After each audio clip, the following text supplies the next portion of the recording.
Mr. Chair, I am not getting the right answer here. Napakasimple po ng tanong ko. Out of 1,416, 4 days ago, ilan ang na-repatriate? Yun lang po kasimple. Yes, ang sinasabi ko po, Mr. Senator, we will subtract the 60 that had returned from the 2 Emirates flights for the last 2 days. So 1,400 less. It's around 1,300 remaining still, Mr. Senator. That is how we reply to the potential dangers. Mr. Senator, as I mentioned po at the outset of our presentation, the current repatriation effort still ongoing. There are at least six fronts. Mr. Secretary, ang sinasabi natin, this is not yet the worst scenario. March 2, nagbigay na sila, nagpapagibik na sila, napapasaklolo na sila. This is one country team approach, sabi ni ASEC.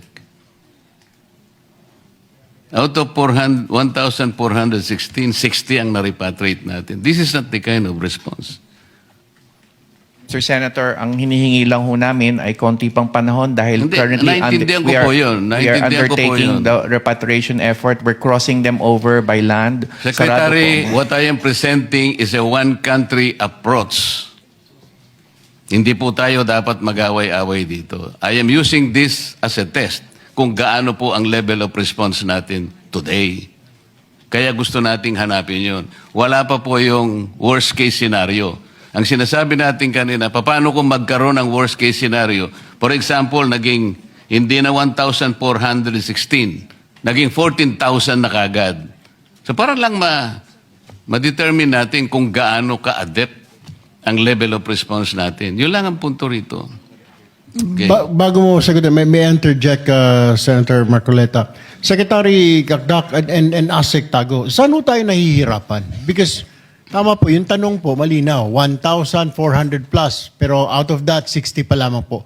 Bakit po tayo nahihirapan? Bakit hindi po natin maiuwi, mai-repatriate, maialis yung 1,400 na yan at madala sa safe na lugar? I think that's the question na Senator Marcoleta is asking.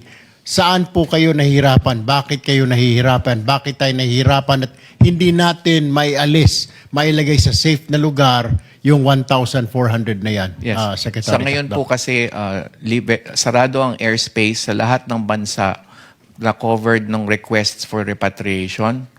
Kaya't ang options po natin is land crossing. Kaya yun po ang isasagawa natin. Ang ating pong sinasawagawa ngayon is to ensure that when we transport them by land, ito po ay safe. Ang element of risk is low. Kaya hindi po ganun kasimple, marami po tayong tao, kaya yung volumes that we intend to transport will have to ensure na ang land route is safe. By and large, the land route will take around 2 to 3 hours travel when you're speaking of the land route out of UAE, for instance, or the land route out of Israel.